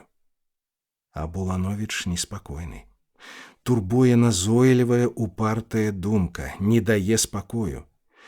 Сёння ён павінен сказаць Гарновай аб тым. Сёння ён павінен прапанаваць ёй тое, на што рашыўся колькі дзён назад. Кожную хвіліну хоча пачаць ён, хоча выказаць усё, але нешта спыняе. І стыгнуць на вуснах нявыказаныя словы.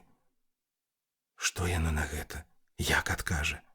Нібы страшна чагосьці, сіл не хапае сказаць. Але ўрэшце адважыўся. Ведаеш, любая, я хачу нешта сказаць табе. Слухай. Яна ўзняла галаву, упялася ў яго чакаючым поглядам. Марынка, я надумаў нешта зрабіць. Я хачу змяніць нашы адносіны. Мы пакахалі адзін аднаго, шчыра, моцна. Мы адзін аднаго разумеем. Чаму нам не жыць разам, не стаць мужам і жонкай? Чуў Булановіч, што неяк нязграбна, карузла выходзіць, дасадліва моршчыўся, ждаў, каб хутчэй яна што сказала, каб развеялася гэтае прыкрае ўражанне. А яна маўчала, доўга маўчала. Мабыць, думала, як лепей яму адказаць. Потым пачала. Алесь, ты выбач мяне, але я табе проста скажу. Не хочу я гэтага. І не зраблю. Я не хочу псаваць сабе апошнюю ўцеху. Я ведаю, як гэта будзе. Шэрасць, нуда, беспрасвецце. Усё тое прыгожае, што ёсць цяпер, што захапляе, хвалюе, усё гэта знікне. Не, я не хочу так. Не трэба. І ты, Алесь, не настойвай. Кінь гэту думку. Булановіч не чакаў такога звароту. Гэтыя словы здзівілі яго, і разам яны падлілі ў агонь масла. Замест таго, каб згадзіцца, каб кінуць пра гэта, ён ахапіўся цяпер упартым жаданнем дабіцца свайго. Ён увесь гарэў пачуццём, ён у палкай пяшчоце галубіў яе, цалаваў рукі і настойна, упарта прасіў, каб згадзілася. А калі яна адмаўлялася, ён яшчэ больш захапляўся, яшчэ з вялікшай сілай настойваў. І тады толькі схапянуўся, як заплакала Гарнова, затрапяталася ў моцным, сударгавым рыданні. Тады змоўк, не ведаў, што рабіць, не разумеў, чаму Гарнова заплакала. А яна парыўчата гаварыла скрозь слёзы.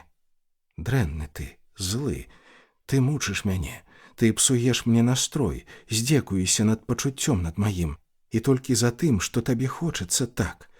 Усе вы такія, без сэрца, эгаісты. І ўсё плакала без перастання. Булановіч ледзь суцешыў, заспакоіў яе. Пагадзіліся на тым, што ён даў слова ніколі нават не гаварыць аб гэтым. Гарнова тады заспакоілася, зноў прытулілася да яго і толькі раз-пораз усхліпвала, быццам пакрыўджанае дзіцянё. А як расставаліся, Гарнова сказала яму з ласкавым дакорам. Алесь, любы мой, ты ніколі не крыўдзі мяне. Ты ж ведай, што наша каханне — гэта астатняя ўцеха мая, гэта прыгожая акраса астатніх дзён. Ён перапыніў яе. Што ты гаворыш усё астатняе, астатняе? Марына, кінь ты настрой гэты свой. Навошта гэта? Адно мучыш і сябе, і мяне. Яна не адказала нічога, толькі глыбока-глыбока вздыхнула. Праз колькі дзён пасля гэтага Булановічу ўсё-ткі прыйшлося яшчэ раз гаварыць на гэтую тэму. Было так. Ён неяк позна ўвечары вяртаўся з чыгункі, ездзіў на вёску па службовых справах. Проста з вакзала накіраваўся ён да Гарновай. На галоўнай вуліцы яшчэ гарэлі агні, яшчэ сноўдаліся гаварлівай гурмай начныя гулякі. А ў завулках, у куточках глухіх, ужо ўсё сціхамірылася, і вокны не свяцілі ўжо тупа бліскучымі засланкамі, не цалаваліся з цемрай чарнільнай. Схаваліся, зніклі, быццам і звання іх не было у гэтых мізэрных хібарках, што палахліва адступалі з дарогі цьмянымі плямамі. У дзіцячым доме, куды падышоў Булановіч, тож было цёмна. Але тое акенца, якое Булановічу добра знаёма, якое заўсёды спыняе на сябе яго погляд, гэта акенца яшчэ свяцілася прыветным агеньчыкам. Значыць, не спіць. Дзверы чамусьці адчынены. Мусіць, ёсць нехта чужы, бо звычайна іх запіраюць. Булановіч прайшоў проста да пакоя Гарновай і, не папытаўшы дазволу, адчыніў дзверы. І убачыў ён, Гарнова на ложку сядзіць, а перад ёй на каленях Абшарскі. Асалапеў Булановіч, хацеў адразу назад павярнуць, але Гарнова спыніла. Алесь, пачакай, што ты спалохаўся? Абшарскі памалу узняўся, сеў у кутку, вінавата ўтупіўшы лысую галаву.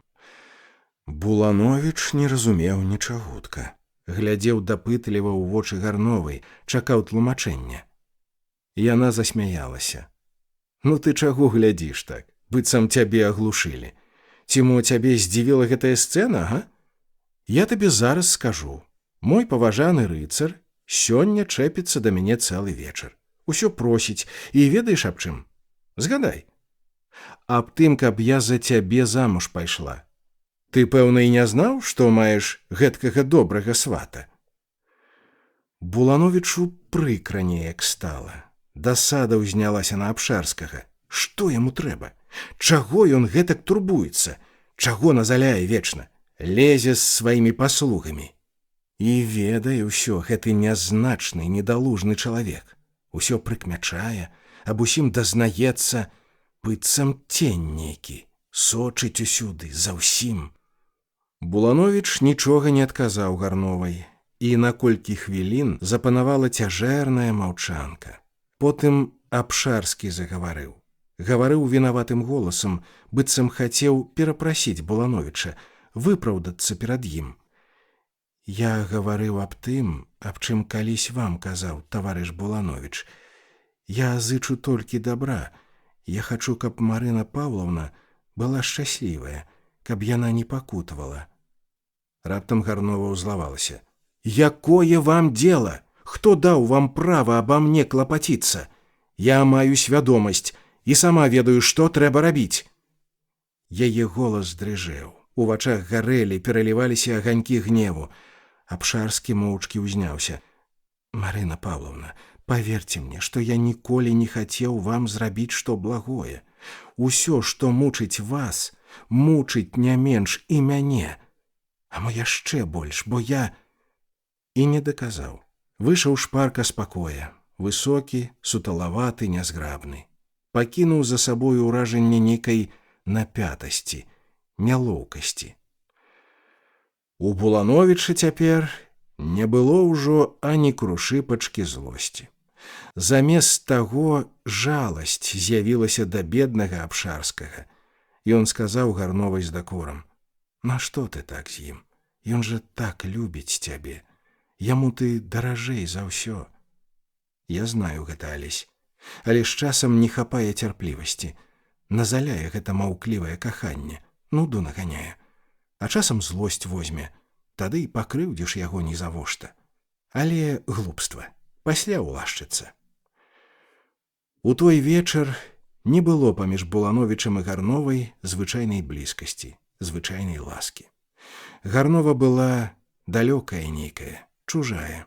Увабралася ў сябе, адгарадзілася ад яго халоднай, сухой пустатой сваіх глыбокіх вачэй. І сама ўся была халодная некая, ціхая. Булановічу здавалася, што вінаваты ў гэтым Абшарскі з яго недарэчным учынкам. Зноў востра тачылася ў сэрца прыкрая злосць. Разам з ёй унутры бязладнасць раджалася некая, раскіданасць. Не знаў, як падысці да Гарновай, як разагрэць яе ледзяны холад. І даў тады сам сабе слова ніколі больш не гаварыць з ёй аб жаніцьбе, не кратаць больш гэтага пытання.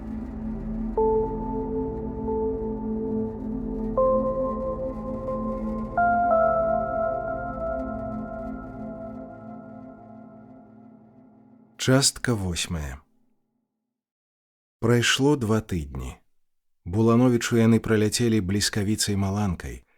Увесь час быў нібы ў чадзе і не прыкмячаў, як чарадой аднамернай мігаюць гадзіны.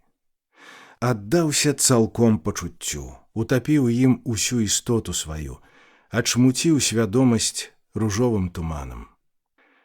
Часам схапянецца, зірне сам на сябе здзіўленнем, падумае: што ж гэта? Чым гэта кончыцца ўсё? І з жахам адчуе, як глыбей і глыбей уцягваецца ў атрутнае дрыгвяное бяздонне, як губляе моц сваю, волю, а спыніцца, вярнуцца не змога. Гарнова дзіўнай стала ў апошні час. Рэдка цяпер весялосць маладая асвеціць яе сумныя вочы. Рэдка калі зазвініць яе задорны, гарэзлівы смех. Больш усё ціхае, смутнае. Задумленне маўклівае не сходзіць з паніклівага твару. І з Булановічам яна дзіўная нейкая. То халоднай няўважнасцю яго сустракае, быццам далёкі ён стаў ёй, чужы, быццам ужо знялюбіў. А то раптам закіпіць пачуццём бурным, парыўчатым, агорне яго нястрымана гарачай ласкай. Булановіч бачыць гэта і думае часта аб гэтым. Напружвае розум свой, хоча згадаць, зразумець, што робіцца з ёй. І не можа. Толькі трывогу няясную ў сабе распальвае, прымушае сэрца балюча знібець у нейкім невыразным прадчуванні. Была субота. У гэты дзень Булановічу заўсёды бывае многа работы. Толькі к самаму вечару зволіўся і адразу пайшоў да Гарновай. Заспеў яе ў дварэ. Сядзела ў пацёмку, не паліла святла. І як Булановіч прыйшоў, нейкі час у змроку сядзелі. Так больш ціхай, прытульнай чароўнасці, калі вакол змрок снуе сваю шэрую павучынку, калі мякка загортвае абрысы прадметаў, сцірае рубы, усё робіць такім павеўным, расплыўчастым. Тады прыемна напінаюцца нервы, і пачуцці асабліва глыбокімі робяцца. Булановіч у змроку зусім не бачыць Гарновай. Толькі мяккімі контурамі рысуецца няясная пляма. Але блізкасць яе адчуваецца моцна, настойліва, будзіць, уздымае непакойнае пачуццё, казытае сэрца гарачай пяшчотай. Хочацца яшчэ большай блізкасці, хочацца зліцца зусім, патануць у глыбокім захапленні. А Гарнова сёння чамусьці ўнікае ласкі яго. Быццам баіцца яе, быццам палахліва стрымлівае сябе. І Булановіча ахапляе смаглае нездаволенне, турбуе нутро палкім жаданнем. Нездаволенне пераходзіць у нейкую крыўду, у гнеў. Здаецца, не любіць ужо, надакучыў ёй, знялюбіў. Каб сілы хапіла, устаў бы і пайшоў. Нашто назаляць, набівацца дарэмна сваім пачуццём? Але замест гэтага бярэ яе рукі, сціскае, гладзіць пяшчотна, абнімае нясмела любы, падатны стан. Марынка, галубка мая, чаго ты такая маркотная? Чаму маўчыш усё, мяне старанішся? Мо ўжо не любіш? Мо назаляю табе? Яна адказвае нібы з нейкай дасадай, але ласкава. Ды не, кінь ты, як табе не сорамна? Ну, проста настрой такі. Думаю, я, Алесь, многа думаю цяпер. Мо затым часам і мала ўвагі табе аддаю. Калі ж галава крышыцца з думак, ведаеш, Алесь, я баюся, каб не звар'яцець. Часам ужо непрытомнасць нейкая находзіць. Тады страх агнявы калоціць усё. Усё тое ўваччу, што было калісь. Праходзіць перад вачмі гэткай выразнай, страшэннай чарадой. Яна часінку маўчала. Слухай, Алесь, ці дужа ты любіш мяне? Замест адказу ён горача сціснуў яе кволую мяккую руку. А што б ты аддаў за мяне? Што б ты мог ахвяраваць, каб было патрэбна для мяне? Не ведаю. Здаецца, што я не пашкадаваў бы для цябе нават жыцця. Яна усміхнулася. Уга, як многа. Але дарма ты гаворыш так. Гэта звычайна кажуць усе, як сядзяць з любай дзе-небудзь у ціхім прытульным пакоі. Ну, скажам так, я б памірала і сказала табе, што хачу, каб і ты памёр разам са мной. Ну вось скажы, ці згадзіўся б ты? Толькі шчыра адказвай. Ну? Булановіч троху падумаў. Ведаеш, Марына, гэта б залежала ад моманту. Вось цяпер, мне здаецца, я б не спыніўся перад гэтым. Яна не дала яму кончыць. Глупства, ты кажаш. Ніколі б ты не зрабіў гэтага, і ніхто б у свеце так не зрабіў. Булановіч падумаў і ў думках з гэтым згадзіўся. Чамусь раззлаваўся сам на сябе. Дайшоў да чаго? Да чаго раскіселіўся? Не разумею ўжо, што гавару. Устаў і нервова засігаў па пакоі. Быў унутры нейкі разлад, нейкі нутраны голас узнімаўся, паўставаў проці тае ўлады, якую забрала над ім пачуццё, проці бязволля, слабасці, што ўсяго спавілі ліпучымі ланцугамі, што аплялі, акруцілі павучыннем атрутным. Гарнова тош узнялася, запаліла святло. Булановіч зірнуў на яе і здрыгануўся міжвольна.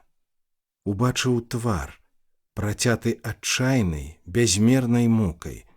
Здалося Булановічу, што гэта страшэнная мука пратачылася ў кожную рыску яе твару, у кожную рыску уклала яскравы адбітак душэўнага болю.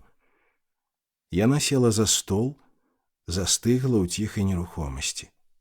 Быццам сама прыслухоўвалася да болю свайго, быццам аддалася ва ўладу свайго пачуцця.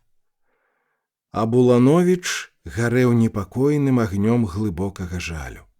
Сэрца дрыготна сціскалася, хацелася суцешыць, згладзіць з любага твару гэты страшэнны адбітак душэўнай мукі.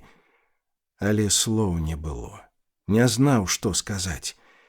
І моўчкі стаяў, глядзеў на яе з спачуваннем, з глыбокім жалем. Яна раптам устала, загаварыла ціхім, парыўчатым голасам. «Не магу я тут быць. Цяжка чамусьці. Быццам гэтыя сцены душаць мяне, грудзі сціскаюць. Я пайду, Алесь, к прыяцельцы сваёй схаджу. Мо развеецца настрой. А ты, Алесь, не ідзі нікуды. Мне хочацца, каб ты тут быў, каб я кожную хвілінку знала, дзе ты, уяўляла цябе. Ты тут будзь. Я хутка прыйду, толькі прайдуся. А калі спазнюся, ты ўсё роўна чакай. Я хачу так, Алесь. Чакай, пакуль не прыйду». Яна стала апранацца. Булановіча скрабанула нейкая невыразная трывога. Ён звярнуўся да Гарновай. «Марына, ноч цяпер, куды ты адна? Лепей я таксама пайду. Я правяду цябе, там пачакаю». Яна нібы страпянулася. «Не, не трэба, я адна. Я зараз вярнуся. Ты пачакай тут, Алесь». А як выходзіла, падышла да яго, узяла абедзвюма рукамі яго галаву, зазірнула ў вочы гарачым, кахаючым поглядам. «Любы ты мой, апошняя ўцеха мая», і пацалавала даўгім пацалункам. Булановічу пацягнуліся нуднай чарадой хвіліны чакання. Плылі яны так аднамерна, марудна, так дзіўна закалыхвалі, наганялі тупую млявую нерухомасць. Думкі ў галаве быццам спыніліся, закамянелі. Толькі па ўсёй істоце ціха, паволі перабягалі лёгкія хвалі невыразнага пачуцця, краталі кволым павевам нейкія балючыя чулыя струны. Была нейкая невымоўная асалода ў гэтым дзіўным пачуцці, і прыемна было чакаць так, у ціхай маўклівай самоце, у млявай нерухомасці. Плылі, цягнуліся хвіліны марудныя, грамаздзіліся ў грузкапаўзучыя гадзіны. Гарнова ўсё не прыходзіла. Булановіча памалу пакідаў спакой, змяніўся вострай турботай. Цяпер хадзіў па пакоі, узрушаны, спыняўся раз-пораз і пільна прыслухоўваўся да начной цішыні, шукаў гуку знаёмых крокаў. Ахапляла нецярплівасць, дасада, калі вуха не лавіла ніякага зыку, калі звонам маўклівым пела ў вушу глухая цішыня. І хадзіў, усё хадзіў па пакоі. У акно зазірнула пад слепаватым вокам шэрая раніца. Палахліва кранула сваёй празрыстай рукой бяздушны свет лямпы, і зрабіўся ён некі мутны і цьмяны. І чым далей, тым больш урываўся ў пакой свежы свет раніцы, гарэзліва варушыў па кутках паследкі начнога змроку, накладаў на ўсё адзнаку дзённай цвярозасці. Булановіча агарнула трывога. І расла, усё расла ў грудзях, білася ў сэрцы боем няроўным, балючым. А думкі цяпер празрыстай яснасцю працяліся, рэзалі галаву ліхаманкавай работай, без канца свідравала мазгі. Што з ёй? Куды яна пайшла? Чаму так забавілася? Чаму яго прымусіла чакаць? Не знаходзіў адказу і мучыўся ў палкай трывозе. І быццам наўмысля, каб павялічыць тую трывогу, прыляцеў з надворку даўгі, гулкі гудок цягніка. Быў ён свежы такі, сакавіты, быццам памыўся ў золкай вільгаці раніцы. Зычэў молада, смела, нібы выхваляўся задорам сваім, нібы дражніўся сваёй вясёласцю гуллівай. Гэты гудок працяў Булановіча сударгавай дрыготай. Ён пачуў у ім злавеснасць некую, некае страшное напамінанне. Жудаснай хваляй агарнула новая думка, абярнулася ў страшэнную здагадку. Булановіч схапіў шапку і паспешна выйшаў на двор.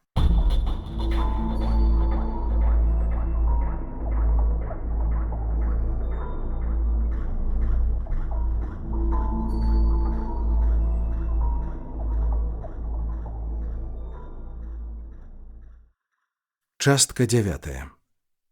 Паветра ахінула ядранай золлю. Было яно шэра-сталёвае, цьмянае, бо золак толькі яшчэ пачынаўся.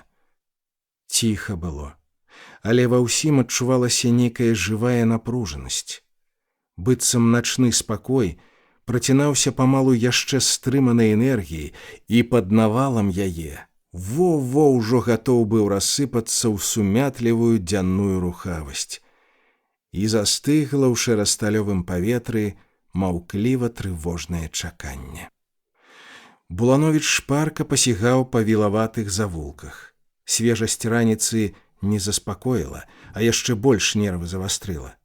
Трывога жудаснай хваляй паласкала нутро, халадзіла сэрца ледзяной пустатой, па ўсім целе пускала нервовую дрыготу.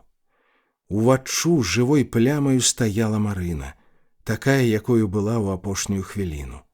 Твар свеціцца мукай пякельнай, вочы бяздонне пустое, халоднае, і быццам чакае яго, быццам кліча, просіць спагады, а ў вушу няўпыўна словы зычаць яе. Любы ты мой, апошняя ўцеха мая. Чаму яна зноў так сказала? Апошняя ўцеха. Няўжо яна што надумала? І бурлівым пажарам расла ў грудзях упэўненасць у самым страшэнным. Штурхала яго, прымушала бегчы ў грунь. Куды? Аб гэтым нават не думаў. Само сабой цягнула туды, дзе гадзюкамі ўюцца сталёвыя рэйкі, адкуль часам ляціць гэты зазыўны, прарэзлівы вокліч. Чыгунка спаткала яго мёртвай цішынёй. І гэта здзівіла. Як бег думаў чамусьці, што тут павінна быць рухавасць, жыццё, што тут няўпыннай чарадою павінны грымець жалезныя волаты, што тут няма ночы, няма спакою. Аж маўкліва ляжаць чорныя мокрыя рэйкі, быццам пацягваюцца ў перадранішнім сне. У абодва бакі хаваюцца, точацца ў воўну туману бялясага. І ўспомніў тады Булановіч, што заўсёды бывае так, што чыгунка тож мае сабе адпачынак. І сціхамірыўся троху, але не знікла трывога, бо цішыня на чыгунцы здавалася чамусьці таемнай, старожкай, быццам здрадліва сочыць за ім, хціва хавае ад яго нешта пад палой туману паўзучага. Стаяў троху, думаў, што ж цяпер, куды? Хіба туды ідзе лес, дзе хадзілі калісь? І пайшоў, акунуўся ў золкі туман. Як к лесу падыходзіў, ужо дзень расплыўся поўным светам. Сонца чырвонай мятлой маханула па макушках сасонак, уліло ў паветра нешта прыветнае, цёплае. У лесе птушкі рознагалоссем пярэстым з цішой застыглай спрачаюцца. Льюцца іх песні цурочкамі пекнымі, мітусяцца, блытаюцца ў ветці, снуюць жыццё раніцы, сакавітае, радаснае. А Булановіч не чуе гэтых чароўных спеваў, не бачыць таго хараства, што навокал раскідаецца пекнымі малюнкамі. Ён упяўся вачмі ў бесканцовую стужку чыгункі і ідзе, углыблёны ў сябе. Ён не ведае, што можа быць там, за туманам. Ён не ўяўляе нават, што можа ждаць яго там. Але здаецца чамусьці, што во-во, яшчэ колькі крокаў, і будзе нешта страшнае, жудаснае. Булановіч і не прыкмеціў, як зайшоў далёка ў лес, і толькі тады спыніўся, як насустрач вылецеў поезд. Прамчаўся, прагрымеў, ашаламіў сваім рухам магутным і знік за паваротам, вільнуўшы жалезным хвастом. Тады Булановіч схамянуўся, завярнуў назад і падаўся на станцыю, думаў, ідучы: што ж гэта я як звар'яцелы? Калі здарылася што, дык жа, напэўна, заўважылі. Туды трэба, на станцыю. Ды мо і нічога не было, проста стварыў сабе дурацкі настрой. Ён стараўся заспакоіць сябе, пераканаць, што няма нічога трывожнага, што дарма ён узрушыўся толькі. Ён азіраўся і бачыў, што ўсё навокал такое звычайнае, простае. Сонца, як і заўсёды, залаціць пожню вясёлым праменнем. Птушкі цвіркаюць прыветна, бязрупатна, а вунь і людзі насустрач. Мужчына з кабетай спяшаюцца некуды, захапіліся жвавай гаворкай. Як з ім параўняліся, зірнулі на яго абое з цікавасцю і, прамінуўшы, зноў пачалі сваю гутарку.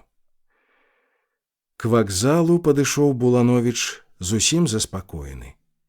Прайшоўся разы са два па бязлюднаму перону, потым пайшоў у пакой дзяжурнага агента. Як уваходзіў, зноў пачуў неспакой усярэдзіне, але стрымаў сябе, звярнуўся да агента звычайным спакойным голасам, быццам яго мала цікавіла тое, аб чым хацеў запытацца. «Скажыце, калі ласка, у вас сёння ўночы нічога не здарылася на чыгунцы?» Агент зірнуў на яго вострым, дапытлівым поглядам, і гэты погляд спалохаў Булановіча. «А вас чаму гэта цікавіць?» – запытаўся агент. «Я маю на гэта прычыны, а аб якіх вам сказаць не магу». «А хто вы такі?» Булановіч сказаў. Агент, мусіць, здаволіўся. «Так, у нас было сёння здарэнне». У Булановіча пахаладзела нутро. «Якое здарэнне?» І мімаволі голас яго задрыжаў. «Сёння о 3:00 гадзіне ўночы цягніком зарэзала адну жанчыну». Булановіч міжвольна абапёрся аб стол, бо слабасць, цягучая некая, ліпкая, паплыла па ўсім целе, падкасіла ногі. Быццам гнёт наваліўся цяжарны, прыдушыў, прыціснуў, скомчыў пачуццёў балючы даўкі клубок. Але яшчэ шавалілася слабая надзея. А мо не яна? Ці мала ж выпадкаў бывае? Слухайце, а яе не пазналі? Невядома, хто яна такая. Чакаў адказу, як свайго смяротнага прыгавору. А агент адбіваў роўным, спакойным голасам і ўсё дапытліва углядаўся ў яго. «Так, яе пазналі. Гэта Гарнова, адна камуністка тутэйшая». Тады быццам парвалася нешта ўнутры ў Булановіча, быццам адкрылася страшэннае бяздонне і загінула ў ім усё тое, што поўніла жыццё, што давала ўцеху. Заныла ў грудзях пустата, холадам атупіла сэрца, выціснула слязу скупую, балючую. Потым захацелася ўбачыць яе, зірнуць апошні раз. Здавалася, што тады палягчэе, што тады не будзе гэтай даўкай пустаты ў сэрцы. Дзе яна? Тут, у пакгаўзе. Вартуюць яе, але вам можна будзе паглядзець. Як ішлі, Булановіч рыхтаваў сябе да самага страшнага, бо добра ведаў, што можа зрабіць з чалавекам жалезны волат. Вартаўнік прапусціў іх. Булановіч убачыў на падлозе нешта накрытае брызентам. З краю кроў сочыцца. Гэта яна. Гэта тое, што нядаўна было чалавекам. Агент адгарнуў брызент. Адзін толькі момант глядзеў Булановіч Не мог глядзець, адвярнуўся. Не пазнаў ён Гарновай, бо гэта ўжо была не яна. Жалезны волат зрабіў сваё дело. Моўчкі выйшаў Булановіч з пакгаўза і ціха пасунуўся ў горад. Вакол купалася ўсё ў палкім сонечным свеце. Усё ззяла жыццём, вечна маладым, вечна прыгожым, усё пыхала маладосцю і сілай. Булановіч не ўважаў ні на што. Углыбіўся, утуліўся ў сябе, прыслухоўваўся к таму, што дзеецца там, унутры. Стараўся ўяўляць сабе Гарнову, будзіў у думках вобраз яе. І калі паўставала яна ўваччу, прыгожая, смутная, тады ахапляў пякучы жаль. Не верылася, што няма яе. Здавалася, яшчэ стрэнуцца яны, яшчэ будзе тое чароўнае, ружовае, што было дасюль, што аздабляла жыццё. Сам таго не прыкмячаючы, Булановіч падышоў да дзіцячага дома. Сяродку яго вылучаўся вясёлы, бязрупатны гоман дзяцей, а на ганку сядзеў пануры Абшарскі. Ён спаткаў Булановіча сваім цяжкім, нерухомым поглядам. Булановіч дагадаўся адразу, што Абшарскі ўжо ведае. Ён падышоў да яго, моўчкі прывітаўся. Абшарскі комчыў у руках нейкую паперку, потым даў яе Булановічу, і той прачытаў: «Згубіла сваё месца ў жыцці. Дык навошта жыць? М. Гарнова». Гэта яна напісала, гэта яе апошнія словы. Але адкуль узяў гэту запіску Абшарскі? Як яна магла трапіць яму? І злосць узнялася на Абшарскага, дурная, прыкрая злосць. Злаваў на Абшарскага за тое, што ён усё ведае, што ён таксама, а мо яшчэ больш, шкадуе яе, што ён таксама любіў яе. І сам адчуваў Булановіч, што злосць гэта нядобрая, брыдкая, але не мог яе пераадолець. А Абшарскі гаварыў яму з сумным дакорам: «Вы не ратавалі яе, вы не здолелі. А якая яна была добрая». У вачах у яго Булановіч убачыў слёзы. Не адказаў нічога. Адвярнуўся і пайшоў.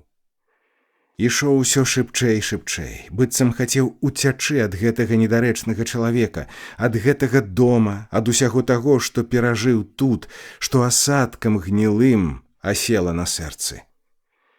Гарадскі тлум канчаткова яго ацвярозіў, вярнуў да звычайнай жыццёвай свядомасці. І побач з глыбокім жалем зарадзілася ўнутры нібы здаволенне нейкае. А мо так лепей?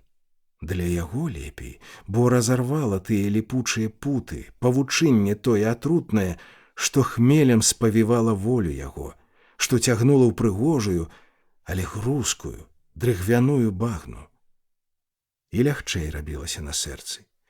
Узнімалася бадзёрасць, смага да гэтага сумятлівага, пярэстага жыцця, поўнага здаровага, магутнага руху.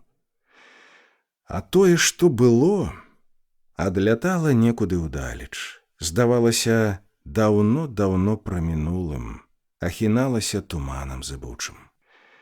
Успомніліся словы Арончыка: «Кветка пажоўклая». Так, кветка пажоўклая. І таму адляцела, адпала ад дрэва жыцця, зволіла месца здароваму, свежаму. І нямала было такіх кветак, што прыцягнуліся к сонцу кастрычніка, што закрасавалі ў ім цветам жывым, пышнадзейным. Але глыбока ураслі карані ў атрутна-гнілую глебу, набраклую лёкам смяртэльным. І не вытрымалі палкага сонца, пажоўклі.